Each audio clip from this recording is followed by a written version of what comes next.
ఉమ్మడి వరంగల్ జిల్లాలో ఎండలు మండిపోతున్నాయి. భానుడి భగభగలకు జనం అల్లాడిపోతున్నారు. సింగరేణి కోల్ మైన్స్ లో ఉష్ణోగ్రతలు భారీగా పెరిగాయి. ఓపెన్ కాస్ట్ గనుల్లో బొగ్గు కార్మికులు తీవ్ర ఇబ్బందులు పడుతున్నారు. భూపాలపల్లి జిల్లాలోని ఓపెన్ కాస్ట్ మైన్స్ నుంచి మరింత సమాచారం మా ప్రతినిధి నవీన్ అందిస్తారు.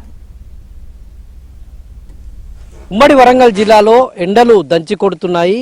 ఉష్ణోగ్రతలు 44 డిగ్రీల సెంటీగ్రేడ్ వరకు నమోదవుతా ఉన్నాయి.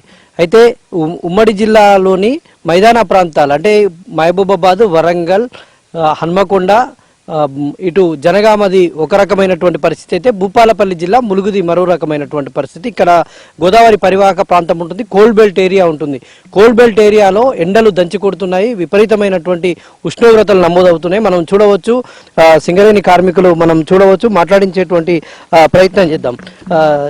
చెప్పండి, ఎట్లా ఉన్నాయండి ఎండలు, ఎట్లా ఉన్నాయి? ఎండలు ఫుల్ దంచి కొడుతున్నాయి. ఎండలు బాగా కొడుతున్నాయి.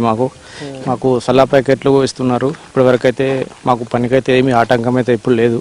ఇప్పుడైతే అంతా సామరస్యంగానే ఉన్నది మాకైతే ఇప్పుడు. అయితే పైన ఎండలు కొడతా ఉన్నాయి, కింద బొగ్గు ఇంకా వేడి ఎక్కువగా ఉంటుంది. సాధారణంగా బయట ఉష్ణోగ్రతల కంటే ఇక్కడ 2-3 డిగ్రీలు ఉష్ణోగ్రతలు ఎక్కువగా ఉంటాయి కదా, ఎట్లా పనిచేస్తా ఉన్నారు ఈ ఉష్ణోగ్రత? ఎంత వేడికైనా తట్టుకుని పనిచేస్తున్నాం మేము. ఇప్పటి వరకు అయితే మాకు ఎలాంటి ఇబ్బంది లేకుండానే ఉంది ఇప్పటి వరకు అయితే. మీరేం చెప్తారండి? ఎంత వేడి ఉన్నాయని చేయాలి. 1 గంటకు బ్లాస్టింగ్ చేసిండ్రు. బాగా వేడి ఉన్నదంటే 1 గంటకు బ్లాస్టింగ్ అని పొద్దున్నే 6 గంటలకు వచ్చేసి చల్లబూట పనిచేసి 1 వరకు బ్లాస్టింగ్ చేస్తారు. ఎప్పటి నుంచి ఎండలు ఎక్కువగా ఉన్నాయి ఈ 2-3 రోజుల మధ్య? ఈ 2-3 రోజులలో ఇంకా తీవ్రమైనటువంటి ఎండలు ఉన్నాయి కదా? అవును, ఇప్పుడు 4-5 రోజుల నుంచి వెళ్ళి బాగా విపరీతంగా పెరుగుతుంది. సాధారణ మామూలుగా పనిచేసేటువంటి రోజులు ఎట్లా ఉండేది, ఇప్పుడు ఎట్లా ఉంది? అప్పుడు కొంచెం హీట్ తక్కువ ఉంటుంది, ఇప్పుడు హీట్ ఎక్కువ ఉంటుంది. కాబట్టి మధ్యాహ్నం బ్లాస్టింగ్ చేస్తాను. ఈ మధ్యాహ్నం బ్లాస్టింగ్ చేసడం వల్ల కొంచెం ఎండ ప్రభావం తగ్గుతుంది. మాకు 1 వరకు పని క్లోజ్ అయిపోతుంది. పని వేళలు ఎట్లా ఉంటాయి? మీ పని సమయాలు ఎట్లా ఉంటాయి? పని ఉదయమే 6 గంటలకే మైన్లోకి దిగుతాం. దిగి 6:30 వరకు వాళ్ళు సారు మ్యాగజైన్ ఇట్లా వాళ్ళు వస్తాయి, మందు బండ్లు వస్తాయి. వచ్చినాక 9, 10, 10:30, 11 గంటల వరకు ఛార్జింగ్ చేసుడు అయిపోతుంది. అయిపోయినాక మజ్జిగ ప్యాకెట్లు ఇస్తారు మాకు. ఈ ఎండకు ఏమన్నా తక్కువ శక్తి నువ్వు అడ్డం పడకపోకుండా ఒక మజ్జిగ ప్యాకెట్ ఇస్తారు. దానివలన కొంచెం ఎనర్జీ వస్తుంది.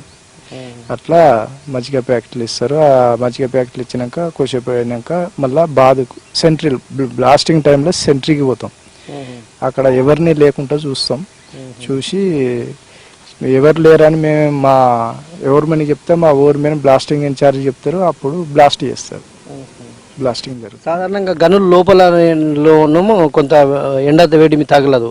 మీరు బయట మైన్స్ లో పనిచేస్తూ ఉంటారు కదా, ఏ టైంలో ఎట్లా ఉంటాయి టైమింగ్? ఇప్పుడు ఈ 11 గంటల నుంచి వెళ్ళి 4-4:30 విపరీతమైన వేడి ఉంటుంది. అందుకనే ఈ 1 గంట బ్లాస్టింగ్ పెట్టిండ్రు. ఎంతమంది పని చేస్తారు ఇక్కడ మొత్తం? మేము 50 మంది దాకా చేస్తాం. ఈ మైన్ లో 50 మంది దాకా బ్లాస్టింగ్ లో చేస్తాం. బ్లాస్టింగ్ షిఫ్ట్ల వారిగా ఉంటారా? షిఫ్ట్ వారిగా ఉండదు. బ్లాస్టింగ్ అయిపోతేనే ఇంటికి పోకట. మొత్తంగా మనం చూడవచ్చు ఓపెన్ కాస్ట్ మైన్స్ ఎలా ఉంటో. ఈ ఏప్రిల్లోనే ఎండలు ఈ విధంగా ఉంటే ఇంకా మే నెలలో ఏ విధంగా ఉంటాయన్నటువంటి ఆందోళన అయితే వ్యక్తమవుతుంది. వీడియో జర్నలిస్ట్ జగదీష్తో నవీన్, ABN ఆంధ్రజ్యోతి, జయశంకర్, భూపాలపల్లి.